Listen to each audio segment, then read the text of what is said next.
se cachent chez nous aussi dans nos montagnes châteloises des personnes connues sur le net. Jérémy Sigrist s'est fait remarquer grâce à son sport.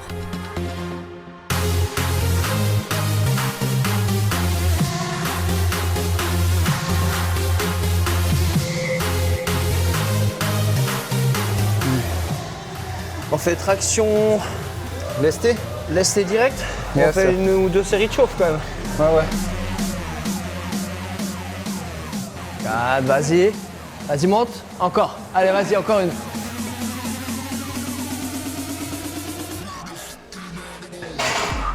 Vas-y, encore. Envoie. Vas-y, monte. 4 encore. Alors Jérémy, tu t'entraînes bien dur. On est un peu maso. Alors en fait, je fais une discipline qui s'appelle le street workout ou calisthenique. Et puis c'est une discipline qui est basée essentiellement avec le poids de corps, qui reprend pas mal de mouvements de la gym, agrès, et ça se pratique vraiment le but n'importe où. Donc street workout vraiment parce que c'est un sport vraiment normalement de rue. Et puis calisthenique aussi parce qu'on peut le faire justement en fitness, mais on essaie d'utiliser le moins possible de machines. Et c'est vraiment des exercices basés sur le poids du corps et sur son gainage. C'est une tendance en ce moment? Alors beaucoup sur le net, ouais, c'est une tendance, il y a beaucoup de vidéos démonstratives parce que c'est des mouvements qui sont quand même assez spectaculaires. Et là, de plus en plus, il y a aussi des compétitions qui se mettent de plus en plus en place. Et là, il y a des épreuves où c'est que moi j'ai participé, c'est de faire le maximum de traction stricte. Et j'ai fini classé dans les 10 premiers.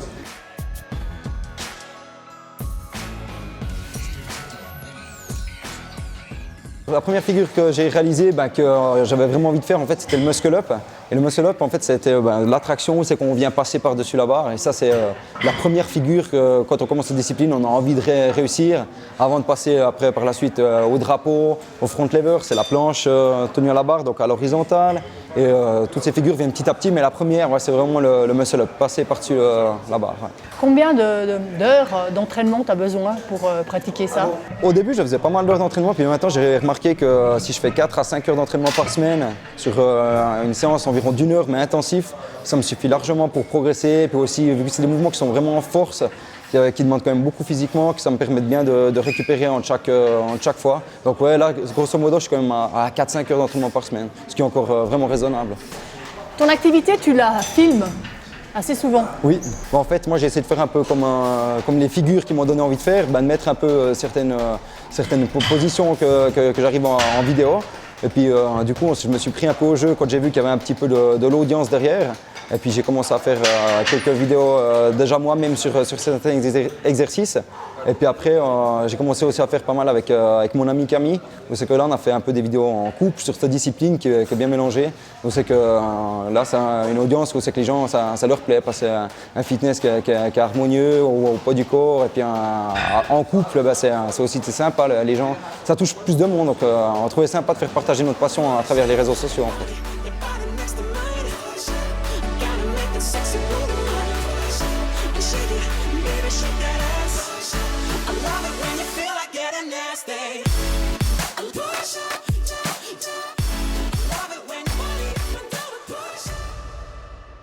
Moi, ce que j'aime bien, en fait, c'est que quand je mets par exemple sur vidéo un mouvement qu'on maîtrise bien et qu'on le maîtrise d'une façon, c'est que ça a l'air vraiment fluide et simple. Et en fait, quand la personne après va à la salle, se dit « Ah, je vais essayer de faire ce qu'il faisait sur la vidéo » et il s'aperçoit de la difficulté du mouvement, ça me plaît. C'est d'arriver justement à cette esthétique de mouvement, plutôt justement c'est un peu artistique, mais qu'on se rend compte l'effort et le travail qu'il y a derrière pour y arriver.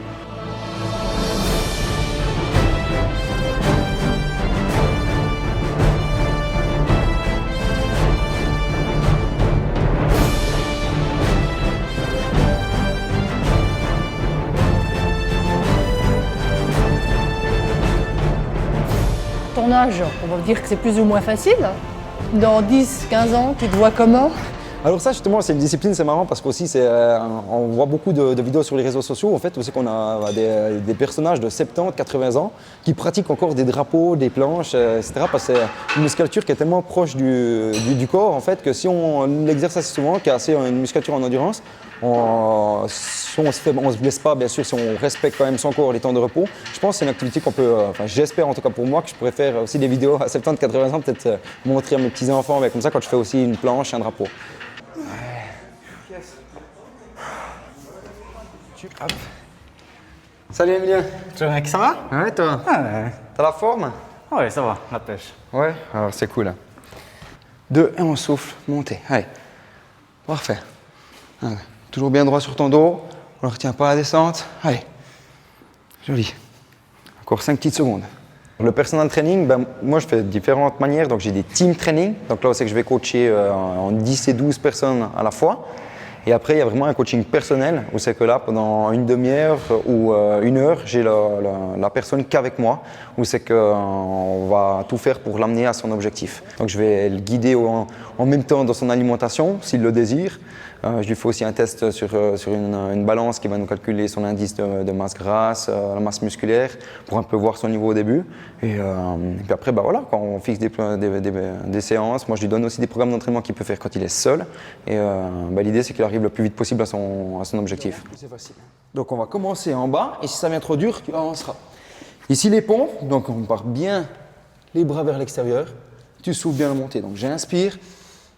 Et tu souffles bien la Ça fait depuis combien de temps que tu fais ce métier? Alors, j'ai commencé en auxiliaire avec mon métier de forestier bûcheron. Donc au tout début, j'ai commencé à faire, en fait, c'est des formations qui se font ici à Genève. Et j'ai fait mes modules en formation continue. Et après, gentiment, j'ai commencé à donner mes cours ici après mon boulot. Donc je faisais mes journées en forêt. Le soir, j'avais un ou deux clients. Et après, c'est devenu vraiment trop. J'arrivais pas à gérer les deux, plus mes entraînements. Donc là, depuis septembre 2015, officiellement, je suis vraiment 100% indépendant et je fais vraiment que ça. Et donc maintenant, je vis de ça. Alors moi, ce que j'aime bien, c'est que chaque personne a un objectif différent. Chaque personne est vraiment différente. On crée vite aussi un lien assez intime avec la personne quand on a vraiment un client qui est régulier. Et c'est toujours vraiment un super bon moment. Autant pour, je pense, la personne peut-être qu'on souffre un petit peu plus. Mais pour moi, c'est vrai que c'est vraiment un plaisir à chaque fois. Alors, on propulse bien. Souffle à monter. Commence gentiment. Yes. On passe en gainage. À chaque côté. Il y a un côté sadique. Un petit peu le côté sadique, ouais. Quand même un petit peu. Hein. Tu fais exprès de les faire souffrir. Alors les gens, on les pousse à chaque fois. L'idée du coaching, c'est ça, c'est quand on est derrière, c'est de sortir un petit peu de sa zone de confort. Donc c'est le but vraiment du coaching personnel. Alors on ne va pas faire vivre ça au client dès la première fois. Des fois, ça arrive qu'on pousse un peu trop fort la première, mais c'est jamais vraiment, vraiment grave. Mais l'idée, c'est de faire vivre des sensations que tout seul, on s'arrêterait, on me dirait, ouais, je peux. Enfin, on reste toujours dans sa zone de confort et là, on dépasse vraiment un peu ses limites. Et c'est là que ça devient intéressant. Donc, du coup, on oblige un peu les gens à se faire un petit peu violence, comme on dit. Toujours au plus bas, je ramène gentiment. En expirant tout. Alors la satisfaction, elle est vraiment, je pense, réciproque, autant pour le client que pour moi. Moi, c'est clair que si la personne est vraiment contente, arrive à son objectif, c'est le meilleur qu'on puisse avoir. Quoi. Vraiment le retour de la personne qui dit merci, je suis content, j'arrive mieux à respirer dans les escaliers, j'ai moins mal au dos, ça j'en ai beaucoup. On fait des exercices de gainage, on retravaille un petit peu. Quelqu'un qui ne bouge pas beaucoup aujourd'hui, il a des douleurs partout, puis il se dit, faut pas que je fasse du sport. Et au contraire, quand il commence à faire un peu du sport, il s'aperçoit que ses douleurs partent. Et du coup, c'est vraiment réciproque, la personne est satisfaite. Moi, je suis satisfait. C'est vraiment plus dans ce sens-là. Ouais. Mais c'est clair que quand ça peine un petit peu, on a un petit peu déçu. On se dit mince, j'aimerais que la personne soit heureuse. C'est vraiment l'objectif toujours premier en fait. C'est le client. Ouais. Un rêve futur? Déjà, ce serait de peut-être donner du coaching un peu plus à l'étranger, des hôtels peut-être un peu spécifiques. Mais pour ça, j'aimerais bien un peu perfectionner par exemple mon anglais. Et puis, c'est vrai, ce serait sympa de donner du coaching ailleurs, en fait, avec quelqu'un qu'on ne connaît pas du tout, qu'on n'a même jamais vu dans une salle. Il vient vers nous parce qu'on est le coach. Ça, pourquoi pas? Ça pourrait être une belle expérience, mais j'en ferai peut-être pas non plus mon objectif à plein temps. Coach de star? Ouais, pourquoi pas, exactement. Déjà moi? Suivre peut-être un peu plus, et suivre un peu quelqu'un parce qu'il a besoin pendant tant de temps une préparation pour un film, pourquoi pas, ça pourrait être chouette, ça pourrait être sympa. Ouais. Alors, je te souhaite une bonne semaine. Super, merci à toi aussi. On se revoit la semaine prochaine. Ciao mec, à plus.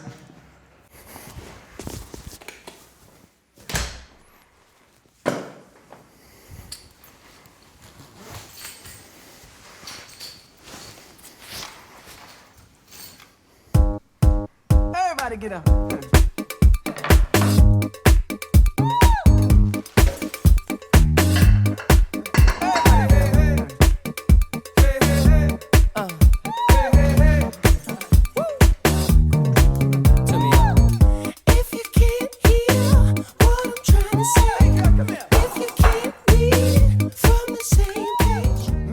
Bon, Jérémy, c'est nourriture fit? Là, ouais, quand même, hein. Petite nourriture fit, des petites carottes de Label Bleu. Pas de pub. pas de pub. C'est bon, je ferme ma gueule. C'est toi qui cuisines d'habitude? Non, d'habitude j'avoue que c'est ma chère amie qui me cuisine mes petits plats. Et vous mangez quoi? C'est tout en fait basé sur l'alimentation, on va dire au niveau du régime acido-basique. Donc, c'est-à-dire que l'être humain devrait manger 80% basique, 20% acide. Aujourd'hui, on fait plutôt le contraire. Donc, ce qui est acide, c'est tout ce qui est vraiment aliments transformés, viande rouge, laitage, etc. Et nous, on essaie vraiment de le limiter pour notre propre santé. Donc, c'est vraiment seulement nous qu'on le fait à titre personnel. Ça ressemble à, on va dire, la base vraiment à l'alimentation végane. Sauf que nous, on s'autorise quand même de temps en temps des œufs, du poulet, du poisson. On n'est pas extrémiste si on est invité à se dire non, je mange pas de gâteau, il y a de l'œuf dedans, il y a de la farine, etc. Enfin, on est assez ouvert quand même là-dessus. Ça fait longtemps que vous mangez comme ça? Ça va faire bientôt entre 6 et 8 mois que ça fait qu'on mange comme ça. Ouais. Et avant, tu mangeais comment? Comme tout le monde. Non, moi j'ai déjà fitness, comme on le pensait fitness, beaucoup de sources de protéines. Et aujourd'hui, en fait, on a diminué aussi nos protéines qu'on trouve vraiment dans notre alimentation basique. Et on s'aperçoit que ça nous convient très bien. On a quand même regardé, on a fait aussi, vu que c'est quand même mon métier aussi au niveau du sang, etc. Parce qu'on nous dit, ouais, les carences vitamine B12, etc. Puis non, il n'y a rien du tout. Bon, on prend aussi en complément alimentaire de la spiruline, enfin des protéines végétales aussi qu'on prend, des protéines de riz, protéines de chanvre. Et non, ça va très bien. Après aussi que c'est un peu plus compliqué, c'est d'aller manger plutôt en restaurant. Parce qu'on met vraiment toujours la viande en avant. Et puis là, c'est un peu plus compliqué de trouver vraiment quelque chose qui nous convient. Alors vous faites comment? Alors en général, certains restaurants, on se permet de demander. On mange aussi tout ce qui est spaghetti, etc. Mais c'est un peu dedans, on mange un plat de pâtes. Après, si de temps en temps il y a du poisson aussi, qu'on sait, par exemple, le filet de perche de la région comme ça, on va manger du filet de perche. On va vraiment pas essayer de faire les pénibles. On reste quand même social, on va pas rester seul dans notre coin parce qu'on mange comme ça, alors on prend nos petites assiettes avec. Non, on l'avertit par contre quand on va à l'avance chez des amis, quand on mange comme ça, puis ils font toujours attention. C'est marrant, ils jouent le jeu. Et nous, quand on invite par contre des gens, on leur fait vraiment notre alimentation à nous. Par exemple, on a fait c'est ma copine qui fait mais vraiment des hamburgers au pois chiches. Et le goût, il remarque que c'est vraiment plus ou moins comme un hamburger normal. Et puis tout le monde trouve ça très bon. Ce qui est important dans cette alimentation, c'est que faut pas croire que c'est que petites salades, petites graines. Il y a beaucoup d'aliments qu'on peut manger, beaucoup de variations. Et en fait, quand on commence à manger comme ça, même en surface ou bien comme ça, on trouve vraiment de tout pour cuisiner. Beaucoup de variations, de variétés, etc. Ça a l'air bon tout qu'on te fait. Voilà. Donc là, ce qu'on va manger, on a du quinoa, des carottes, du concombre, un mix de germes, pousses d'oignon, salade, avocat. On mange?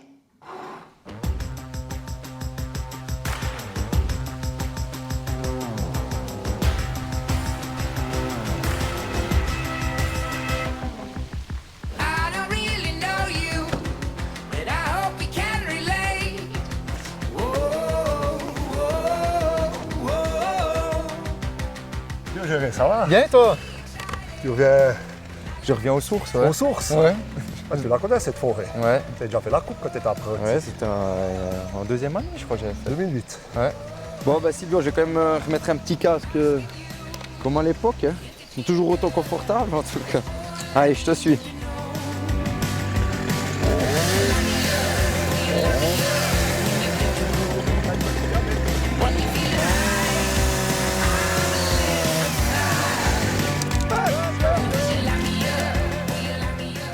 Ben, ça va, T'as t'as pas vu? perdu la main. Une machine. T'as de la force, t'es coaché maintenant. Nickel. Bah, merci Silvio. Eh, de rien. On est venu rendre visite à mon ancienne équipe où c'est que j'ai fait mon apprentissage de forestier bûcheron à l'époque, avant d'être coach personnel. Et puis ça me faisait plaisir de vous accompagner en fait sur mon premier métier, puis une de mes passions. Et là on est dans les forêts en fait, du bois du couvent à Chaux-de-Fonds. C'est que d'ailleurs j'ai fait une découpe ici en 2008. Alors explique-moi un petit peu pourquoi le premier choix s'est dirigé sur le métier de bûcheron? Je pense que c'est grâce aussi à mes parents vu que j'ai 3 frangins, on était beaucoup en extérieur à faire toujours des activités en plein air, des taurées, aller s'amuser en forêt. Et puis au fil des années, ça s'est toujours marqué. Après j'ai fait des visites avec le passeport vacances et que je venais un peu regarder déjà comment ça fonctionnait. Et puis ce métier-là est resté. Et puis du coup je me suis lancé dans cet apprentissage. Qu'est-ce qui te plaît au fait dans ce métier? C'est cette liberté. Cette liberté qu'on a d'être en plein air. À la fois c'est un job qui est éprouvant, mais on a vraiment un contact primaire avec la nature. Puis qu'on abatte le premier arbre de sa vie ou bien qu'on en abatte 100, à chaque fois qu'on en abat un gros, on a toujours la même sensation, la même émotion. Et puis on fait un travail, on est vraiment justement proche de la nature. C'est pas comme dans les forêts où c'est qu'on fait du déboisement juste pour le bois. Là c'est une sylviculture qui est proche de la nature et puis c'est ça qui me passionne, quoi. Ce respect envers la nature aussi. Ça te manque la forêt? Alors des journées comme aujourd'hui, quand je vois ce beau soleil et ces températures agréables, c'est clair que ça ferait plaisir de retronçonner un petit peu, mais rien ne m'empêche de toujours le faire de temps en temps. T'es un bûcheron sauvage? Tu prends ta tronçonneuse et tu pars comme ça de temps en temps? Non, pas encore, mais je sais Encore, j'aime le pas encore. Peut-être que ça va me reprendre la lubie d'une fois de couper un arbre. Mais non, si je le refais, j'ai assez de personnes qui sont en contact encore avec la nature aujourd'hui que je pourrais aller une demi-journée me faire plaisir à tronçonner ou à abattre un ou deux arbres. Peut-être des fois ce qui me manquait un petit peu dans mon métier de forestier bûcheron, c'est cet aspect vraiment social avec le rapport avec les clients. En forêt, c'est vrai qu'on est très solitaire. La plupart du temps, on a la tronçonneuse qui tourne, le casque sur la tête. Et c'est vrai qu'en coaching, là, on est toujours en train de discuter, on voit tout le temps du monde toute la journée. Donc ouais, c'est vrai que ça c'est un peu différent. Mais les deux sont très sympas quand même. Dans le futur, tu te vois toujours en tant que coach personnel ou tu penses encore avoir une autre possibilité? Non, dans le futur, moi je pense que ma passion dans le fitness va vraiment rester. Cet aspect vraiment d'aider les gens, ça peut être pour tout, pour une performance physique ou une perte de poids ou un état psychique, ça peut être vraiment n'importe quoi. Ça me plaît vraiment, je pense que ça va rester. Mais par contre, ma passion pour le bois restera aussi toujours. Mais je pense pas que je vais m'évader encore plus sur un autre aspect. À moins que je me casse les 2 jambes. Mais je pense pas, j'espère pas. Je touche du bois. Bon, Silvio, je vais te laisser à tes œuvres. Ah ouais, je continue. Puis je te dis à bientôt, ça m'a fait plaisir de te revoir. Ça m'a fait plaisir, tu repasses en forêt. Merci. Et tu peux venir quand tu veux, la porte est toujours ouverte. Extra. Allez, Silvio, bonne fin de journée, à bonne toi aussi. salutation chez toi, et puis une prochaine. Tout pareil. Tell me why the hell no one is here. Tell me what to do to make it all feel better. Maybe it's a cruel joke on me. Whatever, whatever. Just means there's way more cake for me. Forever, forever. Alors je vous présente Camille, ma copine depuis maintenant bientôt plus de 5 ans et demi. Ça fait bientôt 6 ans qu'on est ensemble. Et puis qui me suit à travers toutes mes activités, puis surtout qui m'épaule dans un petit peu maintenant ma nouvelle vie un peu professionnelle qui est un peu mouvementée avec le temps de mettre en place. Du coup, c'est toi qui fais la nourriture, il nous a dit. Ouais, c'est moi qui cuisine le soir, puis je lui fais les petits tupperwares pour le midi. Et puis des fois son petit déjeuner, quand il n'a pas trop le temps, puis des grosses journées, quoi. À l'extérieur, c'est quelqu'un qui aime beaucoup donner de son savoir et tout ça. Il plaît aux femmes. Bon, heureusement, je ne suis pas trop jalouse. Pas trop. Oh, ça irait pas, sinon. Pas trop, hein, c'est ça? Ouais, pas trop. Non, c'est surtout que j'ai entièrement confiance en Jérémy. Je crois que c'est la force de notre couple aussi. Ouais. Alors, est-ce que ta copine est obligée de faire comme toi tous tes sports? Non, en tout cas, je crois pas. Elle me le dira elle après, mais moi, j'ai l'impression que... Elle peut dire même maintenant. Hein, vous Non, pouvez effectivement, interagir. non, pas du tout. C'est aussi ma passion. Et puis encore, heureusement d'ailleurs, parce que comme ça, on se complète et puis c'est plus pratique. C'est vrai que si j'aurais pas la même passion, je pense que notre vie de couple serait pas la même. Ce serait plus difficile. Il est facile à vivre au quotidien? Oui et non. C'est juste le soir quand il faut pas, voilà, le laisser tranquille, quoi. Mais ce que je comprends, quoi. J'ai un petit moment, on va dire, une petite heure où c'est que quand je rentre, Voilà. il faut que je vide un peu ma journée avant d'entamer un peu ma soirée avec elle, on va dire. Voilà. Puis C'est après, ça. il a pas l'air que ses muscles. Mais c'est quelqu'un de très doux. Et puis... Il ne guide pas à la maison, il ne coach pas. Non, il n'ose pas, je crois. Oh, ben non. Je crois que... C'est elle qui coach? Non, c'est elle la maîtresse de maison. Ouais. C'est plus ou moins moi qui reçois des chats. Si, Voilà, si je c'est laisse toi. mes affaires traîner, si c'est pas à la bonne place, c'est moi qui me fais coacher à la maison. Puis j'en ai besoin hein, parce que je suis pas encore très discipliné, on va dire. J'ai gagné! Jérémy, on ne peut bien évidemment qu'être impressionné par tes aptitudes physiques et par ta persévérance, voire ton acharnement dans ta discipline. Mais sous tous ces muscles, il se cache un homme sensible, attentionné et cerise sur le gâteau, plein d'humour.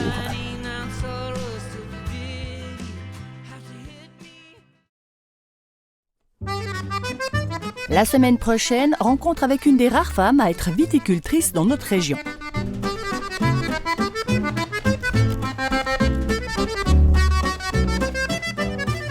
Aurore Chablot exploite 4 cépages différents sur ses terres familiales. Alors, sur mon CFC, je suis viticultrice. Et puis, en fait, c'est de génération en génération. J'avais un grand-père qui était vigneron. Et mon papa, quand il a marié ma maman, a été donner des coups de main à son beau-père dans la vigne. Et par la suite, c'est moi qui donnais des coups de main à mon papa dans les vignes. Bon, lui faisait ça à côté de son travail, donc c'était le soir, le samedi. Ça me permettait d'avoir un petit peu d'argent de poche. Et puis, du coup, de fil en aiguille, c'est plus l'argent qui m'intéressait, mais c'était clairement le travail à la vigne.